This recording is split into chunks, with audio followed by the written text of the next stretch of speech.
سبیحہ سے امامہ کی پہلی ملاقات اتفاقاً ہوئی تھی۔ جویریہ کی ایک کزن سبیحہ کی کلاس فیلو تھی اور اسی کے توسط سے امامہ کی اس سے شناسائی ہوئی۔ وہ ایک مذہبی جماعت کے اسٹوڈنٹ ونگ سے منسلک تھی اور ہفتے میں ایک بار وہ کلاس روم میں اسلام سے متعلق کسی نہ کسی ایک موضوع پر لیکچر دیا کرتی تھی۔ 40-50 کے لگ بھگ لڑکیاں اس لیکچر کو اٹینڈ کیا کرتی تھیں۔ سبیحہ نے اس دن ان سے متعارف ہونے کے بعد انہیں بھی اس لیکچر کے لیے انوائٹ کیا۔ وہ چاروں ہی وہاں موجود تھیں۔ میں تو ضرور آؤں گی، کم از کم میری شرکت کے بارے میں آپ تسلی رکھیں، جویریہ نے سبیحہ کی دعوت کے جواب میں کہا۔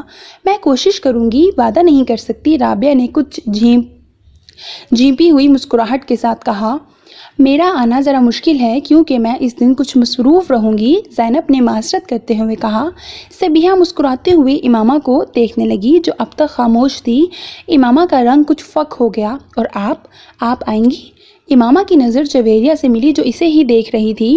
ویسے اس بار کس موضوع پر کریں گی آپ؟ اس سے پہلے کہ امامہ کچھ کہتی، جویریہ نے سبیحہ کی توجہ اپنی طرف مبذول کر لی۔ شاید ایسا اس نے دانستہ طور پر کیا تھا۔ اس بار اسراف کے بارے میں بات ہوگی۔ اس ایک عادت کی وجہ سے ہمارا معاشرہ کتنی تیزی سے زوال پذیر ہو رہا ہے اور اس کے سدباب کے لیے کیا کیا جا سکتا ہے، اسی موضوع پر گفتگو ہوگی، سبیحہ نے جویریہ کو تفصیل سے بتا دیا۔ آپ نے بتایا نہیں امامہ آپ آ رہی ہیں؟ جویریہ سے بات کرتے کرتے سبیحہ ایک بار پھر امامہ کی طرف متوجہ ہو گئی۔ امامہ کا رنگ ایک بار پھر بدلا۔ میں دیکھوں گی، اس نے جھجکتے ہوئے کہا۔ مجھے بہت خوشی ہوگی اگر جویریہ کے ساتھ آپ تینوں بھی آئیں۔ اپنے دین کی بنیادی تعلیمات کے بارے میں ہمیں روز نہیں تو کبھی کبھار کچھ علم حاصل کرنے کی کوشش کرنی چاہیے۔ صرف میں ہی لیکچر نہیں دیتی ہوں، ہم جتنے لوگ بھی اکٹھے ہوتے ہیں ان میں سے کوئی بھی اس موضوع پر گفتگو کرنے کے لیے آزاد ہوتا ہے جسے ہم نے منتخب کیا ہوتا ہے، اور اگر آپ میں سے بھی کوئی کسی خاص موضوع کے حوالے سے بات کرنا یا کچھ بتانا چاہے تو ہم لوگ اسے بھی ارینج کر سکتے ہیں۔ سبیحہ بڑی سہولت سے بات کر رہی تھی۔ پھر کچھ دیر بعد جویریہ اور اس کی کزن کے ہمراہ ان کے کمرے سے باہر چلی گئی۔ کوریڈور میں سبیحہ نے جویریہ سے کہا، آپ کم از کم امامہ کو تو ساتھ لے آئیں، مجھے لگا ہے کہ وہ آنا چاہ رہی ہے۔ اس کا عقیدہ بالکل الگ ہے، وہ کبھی بھی ایسی محفلوں میں شرکت نہیں کرے گی، جویریہ نے سنجیدگی سے اسے بتایا۔ سبیحہ کچھ حیران ہوئی۔ آپ کو چاہیے کہ آپ انہیں اسلام کا مطالعہ کرنے کی دعوت دیں، ہو سکتا ہے اس طرح وہ صحیح اور غلط کا فرق کر سکیں، سبیحہ نے چلتے ہوئے کہا۔ میں ایک بار ایسی کوشش کر چکی ہوں، وہ بہت ناراض ہو گئی تھی اور میں نہیں چاہتی کہ ہم دونوں کی اتنی لمبی دوستی اس طرح ختم ہو، جویریہ نے کہا۔ اچھے دوست وہی ہوتے ہیں جو ایک دوسرے کو گمراہی سے بچائیں، اور آپ پر بھی فرض ہے کہ آپ ایسا ہی کریں، سبیحہ نے کہا۔ وہ ٹھیک ہے، مگر کوئی بات سننے پر تیار نہ ہو تو تب بھی صحیح بات کہتے رہنا فرض ہے، ہو سکتا ہے کبھی دوسرا آپ کی بات پر غور کرنے پر مجبور ہو جائے۔ سبیحہ اپنی جگہ درست تھی، اس لیے وہ صرف مسکرا کر رہ گئی۔ تم جاؤ گی اس کا لیکچر سننے؟ سبیحہ کے نکلنے کے بعد زینب نے رابعہ سے پوچھا۔ نہیں، میرا کوئی ارادہ نہیں ہے، میں ایسے لیکچر ہضم نہیں کر سکتی، رابعہ نے اپنی کتابیں اٹھاتے ہوئے لاپرواہی سے کہا۔ امامہ، زینب اور جویریہ کے برعکس وہ قدرے آزاد خیال تھی اور زیادہ مذہبی رجحان بھی نہیں رکھتی تھی۔ ویسے میں نے سبیحہ کی خاصی تعریف سنی ہے، زینب نے رابعہ کی بات کے جواب میں کہا۔ ضرور سنی ہوگی، بولتی تو واقعی اچھا ہے، اور میں نے تو یہ بھی سنا ہے کہ اس کے والد بھی کسی مذہبی جماعت سے منسلک ہیں، ظاہر ہے پھر اثر تو ہوگا، رابعہ نے اس کی معلومات میں اضافہ کیا۔ امامہ ان سے کچھ دور ایک کونے میں اپنی کتابیں لیے بیٹھی، بظاہر ان کا مطالعہ کرنے میں مصروف تھی، مگر ان دونوں کی گفتگو بھی ان تک پہنچ رہی تھی۔ اس نے شکر کیا کہ ان دونوں نے اسے اس گفتگو میں گھسیٹنے کی کوشش نہیں کی۔ 3 دن کے بعد امامہ مقررہ وقت پر ان لوگوں سے کوئی بہانہ بنا کر لیکچر اٹینڈ کرنے چلی گئی۔ رابعہ، جویریہ اور زینب تینوں ہی اس لیکچر میں نہیں گئیں۔ پھر اس کا ارادہ بدل گیا۔ امامہ نے ان لوگوں کو نہیں بتایا کہ وہ سبیحہ کا لیکچر اٹینڈ کرنے جا رہی تھی۔ سبیحہ امامہ کو دیکھ کر کچھ حیران ہوئی تھی۔ مجھے بہت خوشی ہو رہی ہے کہ آپ کو یہاں دیکھ کر، مجھے آپ کے آنے کی توقع نہیں تھی، سبیحہ نے اس سے گرم جوشی سے ملتے ہوئے کہا۔ یہ پہلا قدم تھا اسلام کی جانب جو امامہ نے اٹھایا تھا۔ اس سارے عرصے میں اسلام کے بارے میں اتنی کتابیں، تفاسیر اور تراجم پڑھ چکی تھی کہ کم از کم وہ کسی بھی چیز سے ناواقف اور انجان نہیں تھی۔ اسراف کے بارے میں اسلامی اور قرآنی تعلیمات اور احکامات سے بھی وہ اچھی طرح واقف تھی، مگر اس کے باوجود سبیحہ کی دعوت کو رد کرنے کے بجائے قبول کر لینے میں اس کی پیش نظر صرف ایک ہی چیز تھی، وہ اپنے مذہب سے اسلام تک کا وہ فاصلہ طے کرنا چاہتی تھی جو اسے بہت مشکل لگتا تھا۔ اور پھر وہ صرف پہلا اور آخری لیکچر نہیں تھا، یہ کہ بعد دیگرے وہ اس کا ہر لیکچر اٹینڈ کرتی رہی، وہی چیزیں جنہیں وہ کتابوں میں پڑھتی رہی تھی اس کے منہ سے سن کر پر اثر ہو جاتی تھیں۔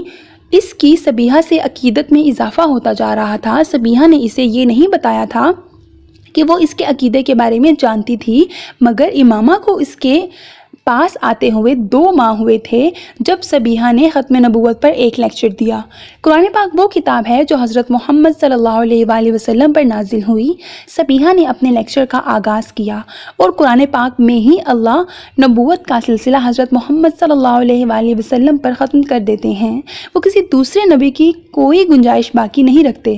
اگر کسی نبی یعنی حضرت عیسیٰ علیہ السلام کا دوبارہ نزول کا ذکر ہے بھی تو وہ بھی ایک نئے نبی کی شکل میں نہیں ہے، بلکہ ایک ایسے نبی کا دوبارہ نزول ہے جن پر نبوت حضرت محمد صلی اللہ علیہ وآلہ وسلم سے بہت پہلے نازل کر دی گئی تھی، اور جن کا دوبارہ نزول ان کی اپنی امت کے لیے نہیں بلکہ حضرت محمد صلی اللہ علیہ وآلہ وسلم کی امت کے لیے ہی ہوگا، اور آخری نبی حضرت محمد صلی اللہ علیہ وآلہ وسلم ہی رہیں گے۔ کسی بھی آنے والے دور میں یا کسی بھی گزر جانے والے دور میں یہ رتبہ اور فضیلت کسی اور کو نہیں دی گئی۔ کیا یہ ممکن ہے کہ اللہ ایک پیغمبر کو یہ رتبہ اور درجہ عطا کرتا ہے اور پھر اس سے چھین کر کسی دوسرے کو دے دیتا ہے؟ قرآن پاک میں اللہ تعالیٰ فرماتے ہیں، بات میں اللہ سے بڑھ کر سچا کون ہے؟ تو کیا یہ ممکن ہے کہ وہ اپنی بات کو خود ہی رد کر دیتا؟ اور پھر اگر اللہ کی اس بات کی گواہی حضرت محمد صلی اللہ علیہ وآلہ وسلم خود دیتے ہیں کہ ہاں وہ اللہ کے آخری رسول ہیں اور ان کے بعد دوبارہ کوئی نبی نہیں آئے گا، تو پھر کیا ہمارے لیے کسی بھی طور پر یہ جائز اور مناسب ہے کہ ہم کسی دوسرے نبی، کسی دوسرے شخص کے نبوت کے دعوے پر غور تک کریں؟ انسان اللہ کی مخلوقات میں وہ واحد مخلوق ہے جسے عقل جیسی نعمت سے نوازا گیا، اور یہ ایسی مخلوق ہے جو اسی عقل کو استعمال کر کے سوچنے پر آئے تو خود اللہ کے وجود کے لیے ثبوت کی تلاش شروع کر دیتی ہے، پھر اس سلسلے کو یہیں پر محدود نہیں رکھتی بلکہ اپنے پیغمبروں کی ذات تک دراز کر دیتی ہے۔ پہلے سے موجود پیغمبروں کی نبوت کے بارے میں سوال کرتی ہے، پھر انہیں پیغمبر مان لیتی ہے، اور اس کے بعد قرآن کے واضح احکامات کے باوجود زمین پر مزید پیغمبروں کی تلاش شروع کر دیتی ہے، اور اس تلاش میں یہ بات فراموش کر دیتی ہے کہ نبی بنتا نہیں تھا، بنایا جاتا تھا، اسے مبعوث کیا جاتا تھا، اور ہم انسانی ایولیوشن کی ان آخری دہائیوں میں کھڑے ہیں جہاں مزید نبیوں کی آمد کا سلسلہ اس لیے ختم کر دیا گیا کیونکہ انسان کے لیے ایک دین اور ایک نبی کا انتخاب کر لیا گیا۔ اب کسی نئے عقیدے کی ضرورت نہیں بلکہ صرف تقلید کی ضرورت ہے، صرف تقلید یعنی پریکٹس اس ایک آخری اور مکمل دین کی جسے پیغمبر اسلام حضرت محمد صلی اللہ علیہ وآلہ وسلم پر ختم کر دیا گیا ہے۔ اب وہ ہر شخص خسارے میں رہے گا جو دین کی رسی کو مضبوطی سے تھامنے کے بجائے تفرقے کی راہ اختیار کرے گا۔ اگر ہماری اعلیٰ تعلیم اور ہمارا شعور ہمیں دین کے بارے میں صحیح اور غلط کی تمیز تک نہیں دے سکتے تو پھر ہم میں اور اس جانور میں کوئی فرق نہیں جو سبز تازہ گھاس کے ایک گٹے کے پیچھے کہیں بھی جا سکتا ہے، اس بات کی پرواہ کیے بغیر کہ اس کا ریوڑ کہاں ہے۔ 40 منٹ کے اس لیکچر میں سبیحہ نے کسی اور غلط عقیدے یا فرقے کا ذکر بھی نہیں کیا تھا۔ اس نے جو کچھ کہا تھا بالواسطہ کہا تھا، صرف ایک چیز بلا واسطہ کہی تھی، اور وہ حضرت محمد صلی اللہ علیہ وآلہ وسلم کی ختم نبوت کا اقرار تھا۔ اللہ کے آخری پیغمبر حضرت محمد صلی اللہ علیہ وآلہ وسلم تھے جنہوں نے 1400 سال پہلے مدینہ میں وفات پائی۔ 1400 سال سے پہلے مسلمان ایک امت کے طور پر اسی ایک شخص کے سائے میں کھڑے ہیں 1400 سال بعد بھی ہمارے لیے وہ ایک آخری نبی صلی اللہ علیہ وآلہ وسلم ہیں جن کے بعد کوئی دوسرا نبی بھیجا گیا نہ بھیجا جائے گا، اور ہر وہ شخص جو کسی دوسرے شخص میں کسی دوسرے نبی کا عکس تلاش کرنے کی کوشش کرتا ہے، اسے ایک بار اپنے ایمان کا اثر نو جائزہ لے لینا چاہیے۔ شاید یہ کوشش اسے اس عذاب سے بچا دے جس میں وہ اپنے آپ کو مبتلا کرنے کی کوشش کر رہا ہے۔ امامہ ہر لیکچر کے بعد سبیحہ سے مل کر جایا کرتی تھی۔ اس لیکچر کے بعد وہ سبیحہ سے نہیں ملی، ایک لمحہ بعد وہاں رکے بغیر وہاں سے چلی گئی۔ عجیب سے ذہنی انتشار میں مبتلا ہو کر وہ کالج سے باہر نکل کر پیدل چلتی رہی، کتنی دیر فٹ پاتھ پر چلتی رہی اور اس نے کتنی سڑکیں عبور کی اسے اندازہ نہیں ہوا۔ کسی معمول کی طرح چلتے ہوئے وہ فٹ پاتھ سے نیچے نہر کے کنارے بنی ہوئی ایک بینچ پر جا کر بیٹھ گئی۔ سورج غروب ہونے والا تھا اور اوپر سڑک پر گاڑیوں کے شور میں اضافہ ہو گیا۔ وہ چپ چاپ نہر کے بہتے ہوئے پانی کو دیکھتی رہی۔ ایک لمبی خاموشی کے بعد اس نے بڑبڑاتے ہوئے خود سے پوچھا، آخر میں کر کیا رہی ہوں؟ اپنے آپ کو کیوں الجھا رہی ہوں؟ آخر کس یقین کی کھوج میں سرگردہ ہوں اور کیوں؟ میں اس سب کے لیے تو یہاں لاہور نہیں آئی، میں تو یہاں ڈاکٹر بننے آئی ہوں، مجھے آئی اسپیشلسٹ بننا ہے۔ پیغمبر پیغمبر پیغمبر، میرے لیے ہر چیز وہاں کیوں ختم ہو جاتی ہے؟ اس نے اپنے دونوں ہاتھوں سے اپنا چہرہ ڈھانپ لیا۔ مجھے اس سب سے نجات حاصل کرنی ہے، میں اس طرح اپنی سٹڈیز کبھی توجہ نہیں دے سکتی۔ مذہب اور عقیدہ میرا مسئلہ نہیں ہونا چاہیے، صحیح یا غلط جو میرے بڑوں نے دیا وہی ٹھیک ہے۔ میں اب سبیحہ کے پاس نہیں جاؤں گی، میں مذہب یا پیغمبر کے بارے میں کبھی نہیں سوچوں گی، کبھی بھی نہیں۔ وہاں بیٹھے بیٹھے اس نے طے کیا تھا۔ رات کو 8 بجے وہ واپس آئی تو جویریہ اور رابعہ کچھ فکر مند سی تھیں، بس ایسے ہی مارکیٹ چلی گئی تھی۔ اس نے ستے ہوئے چہرے کے ساتھ انہیں بتایا، ارے امامہ تم تو بہت عرصے بعد آئی ہو نا، آخر آنا کیوں چھوڑ دیا تم نے؟ بہت دنوں بعد ایک بار پھر سبیحہ کے پاس پہنچ گئی۔ سبیحہ کا لیکچر شروع ہونے والا تھا۔ مجھے آپ سے کچھ باتیں کرنی ہیں، آپ اپنا لیکچر ختم کر لیں، میں باہر بیٹھ کر آپ کا انتظار کر رہی ہوں۔ امامہ نے اس کی بات کا جواب دینے کے بجائے اس سے کہا۔ ٹھیک 45 منٹ کے بعد جب سبیحہ اپنا لیکچر ختم کر کے باہر نکلی تو اس نے امامہ کو باہر کوریڈور میں ٹہلتے پایا۔ وہ سبیحہ کے ساتھ دوبارہ اسی کمرے میں آن بیٹھی جو اب خالی تھا۔ سبیحہ خاموشی سے اس کی طرف سے بات شروع کرنے کا انتظار کر رہی تھی۔ امامہ چند لمحے کسی سوچ میں ڈوبی رہی، پھر اس نے سبیحہ سے کہا، آپ کو پتہ ہے میں کس مذہب سے ہوں؟ ہاں میں جانتی ہوں، جویریہ نے مجھے بتایا تھا، سبیحہ نے پرسکون انداز میں کہا۔ میں آپ کو بتا نہیں سکتی میں کس حد تک فرسٹریٹڈ ہوں، میرا دل چاہتا ہے کہ میں دنیا چھوڑ کر کہیں بھاگ جاؤں۔ اس نے کچھ دیر کے بعد سبیحہ سے کہنا شروع کیا، اس نے دونوں ہاتھوں سے اپنا سر پکڑ لیا۔ مجھے پتا ہے کہ اس نے ایک بار پھر اپنی بات ادھوری چھوڑ دی، پھر خاموشی۔ مگر میں اپنا مذہب نہیں چھوڑ سکتی، میں تباہ ہو جاؤں گی، میرے ماں باپ مجھے مار ڈالیں گے، میرا کریئر، میرے خواب سب کچھ ختم ہو جائے گا۔ میں نے تو سرے سے عبادت کرنا تک چھوڑ دی ہے، مگر پھر بھی پتہ نہیں کیوں مجھے سکون نہیں مل رہا۔ آپ میری صورتحال کو سمجھیں، مجھے لگ رہا ہے یہ سب کچھ غلط ہے اور صحیح کیا ہے مجھے نہیں معلوم۔ امامہ تم اسلام قبول کر لو۔ سبیحہ نے اس کی بات کے جواب میں صرف ایک جملہ کہا، یہ میں نہیں کر سکتی، میں آپ کو بتا رہی ہوں میں کتنے مسائل کا شکار ہوں۔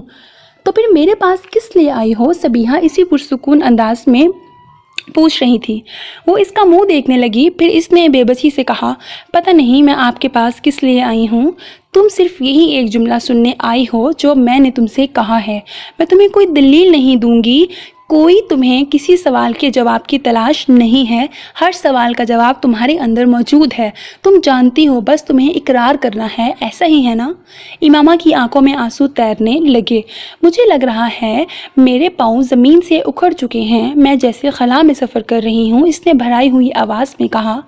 سبیحہ نے اس کی بات کا جواب نہیں دیا، وہ بسم اللہ پڑھ رہی تھی۔ امامہ گیلی آنکھوں کے ساتھ اس کا چہرہ دیکھنے لگی، کہیں کچھ بھی نظر نہیں آتا۔ سبیحہ کچھ بھی نہیں۔ اس نے اپنے ہاتھوں کی پشت سے اپنے آنسوؤں کو صاف کیا۔ لا الہ الا اللہ۔ سبیحہ کے لب آہستہ آہستہ ہلنے لگے۔ امامہ دونوں ہاتھوں سے چہرہ ڈھانپ کر بچوں کی طرح پھوٹ پھوٹ کر رونے لگی اور وہ روتے ہوئے سبیحہ کے پیچھے کلمے کے الفاظ دہرا رہی تھی، محمد رسول اللہ۔ امامہ نے اگلے الفاظ دہرائے، اس کی آواز بھرا گئی۔ امامہ کی سمجھ میں نہیں آ رہا تھا اسے اتنا رونا کیوں آ رہا تھا۔ اسے کوئی پچھتاوا، کوئی افسوس نہیں تھا، مگر پھر بھی اسے اپنے آنسوؤں پر قابو پانا مشکل ہو رہا تھا۔ بہت دیر تک روتے رہنے کے بعد اس نے جب سر اٹھایا تو سبیحہ اس کے پاس ہی بیٹھی ہوئی تھی۔ امامہ گیلے چہرے کے ساتھ اسے دیکھ کر مسکرا دی۔ رابعہ اور جویریہ ایک دوسرے کا منہ دیکھ رہی تھیں اور امامہ اپنے پاؤں کے انگوٹھے کے ساتھ فرش کو رگڑتے ہوئے کسی سوچ میں ڈوبی ہوئی تھی۔ تمہیں یہ سب کچھ ہمیں پہلے ہی بتا دینا چاہیے تھا۔ جویریہ نے ایک طویل وقفے کے بعد اس خاموشی کو توڑا۔ امامہ نے سر اٹھا کر اسے دیکھا اور پرسکون انداز میں کہا، اس سے کیا ہوتا؟ کم از کم ہم تمہارے بارے میں کسی غلط فہمی کا شکار تو نہ ہوتے اور تمہاری مدد کر سکتے تھے ہم دونوں۔ امامہ سر جھٹکتے ہوئے عجیب سے انداز میں مسکرائی، اس سے کوئی خاص فرق نہیں پڑتا۔ مجھے تو بہت خوشی ہے امامہ کہ تم نے ایک صحیح راستے کا انتخاب کیا ہے، دیر سے ہی صحیح مگر تم غلط راستے سے ہٹ گئی ہو۔ جویریہ نے اس کے پاس بیٹھتے ہوئے نرم لہجے میں کہا، تم اندازہ نہیں کر سکتی میں اس وقت تمہارے لیے اپنے دل میں کیا محسوس کر رہی ہوں۔ امامہ چپ چاپ اسے دیکھتی رہی۔ تمہیں اگر ہم دونوں کی طرف سے کسی بھی مدد کی ضرورت ہو تو ہچکچانا مت، تمہاری مدد کر کے ہمیں خوشی ہوگی۔ مجھے واقعی تم لوگوں کی مدد کی بہت ضرورت ہے، بہت زیادہ ضرورت۔ امامہ نے کہا، میری وجہ سے اگر تم نے اپنے مذہب کی اصلیت جان کر اسے چھوڑ دیا ہے تو؟ جویریہ یہ کہہ رہی تھی۔ امامہ اس کا چہرہ دیکھنے لگی، تمہاری وجہ سے؟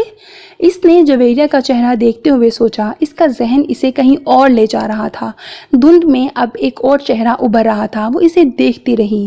وہ چہرہ آہستہ آہستہ واضح ہو رہا تھا، زیر آب ابھرنے والے کسی نقش کی طرح چہرہ اب واضح ہو گیا تھا۔ امامہ مسکرائی، وہ اس چہرے کو پہچان سکتی تھی۔ اس نے اس چہرے کے ہونٹوں کو ہلتے دیکھا۔ آہستہ آہستہ وہ آواز سن سکتی تھی، وہ آواز سن رہی تھی، قطرہ مانگے جو تو اسے دریا دے دے، مجھ کو کچھ اور نہ دے، اپنی تمنا دے دے۔ میں صرف یہ چاہتی ہوں کہ تم لوگ کسی کو کچھ نہ بتاؤ، زینب کو بھی نہیں۔ اپنے سر کو جھٹکتے ہوئے اس نے جویریہ اور رابعہ سے کہا۔ ان دونوں نے اسبات میں سر ہلایا۔ پورے قد سے میں کھڑا ہوں تو یہ تیرا ہے کرم، مجھ کو جھکنے نہیں دیتا ہے سہارا تیرا۔ لوگ کہتے ہیں کہ سایہ تیرے پیکر کا نہ تھا، میں تو کہتا ہوں جہاں بھر پہ ہے سایہ تیرا۔ وہ اس آواز کو پہچانتی تھی، یہ جلال انصر کی آواز تھی۔ امامہ میڈیکل کالج میں چند روز ہوئے تھے جب ایک ویکنڈ پر اسلام آباد آنے کے بعد اس نے رات کو زینب کے گھر فون کیا تھا، بیٹا میں زینب کو بلاتی ہوں، تم ہولڈ پر رکھو۔ زینب کی امی فون رکھ کر چلی گئیں، وہ ریسیور کان سے لگائے انتظار کرنے لگی۔ مردانہ آواز میں فون پر سنائی دینے والی وہ نعت امامہ نے پہلے بھی سنی تھی، مگر اس وقت جو کوئی بھی اسے پڑھ رہا تھا وہ کمال جذب سے اسے پڑھ رہا تھا۔ پورے قد سے کھڑا ہوں تو یہ تیرا ہے کرم، مجھ کو جھکنے نہیں دیتا ہے سہارا تیرا۔ اسے اندازہ نہیں تھا کہ کسی مرد کی آواز اتنی خوبصورت ہو سکتی ہے، اس قدر خوبصورت کہ پوری دنیا اس آواز کی قید میں لگے۔ امامہ نے اپنا سانس روک لیا، یا شاید وہ سانس لینا بھول گئی۔ لوگ کہتے ہیں کہ سایہ تیرے پیکر کا نہ تھا، میں کہتا ہوں جہاں بھر پہ ہے سایہ تیرا۔ انسان کی زندگی میں کچھ ساعتیں سعد ہوتی ہیں، شب قدر کی رات میں آنے والی اس ساعت کی طرح جسے بہت سے لوگ گزر جانے دیتے ہیں، صرف چند اس ساعت کے انتظار میں ہاتھ اٹھائے اور جھولی پھیلائے بیٹھے ہوتے ہیں۔ اس ساعت کے انتظار میں جو چلتے پانی کو روک دے اور رکے ہوئے پانی کو رواں کر دے، جو دل سے نکلنے والی دعا کو لبوں تک آنے سے پہلے مقدر بنا دے۔ امامہ ہاشم کی زندگی میں وہ ساعت شب قدر کی کسی رات کو نہیں آئی تھی، نہ اس نے اس ساعت کے لیے ہاتھ اٹھائے تھے، نہ جھولی پھیلائی تھی۔ پھر بھی اس نے زمین و آسمان کی گردش کو کچھ دیر کے لیے تھمتے دیکھا تھا۔ پوری کائنات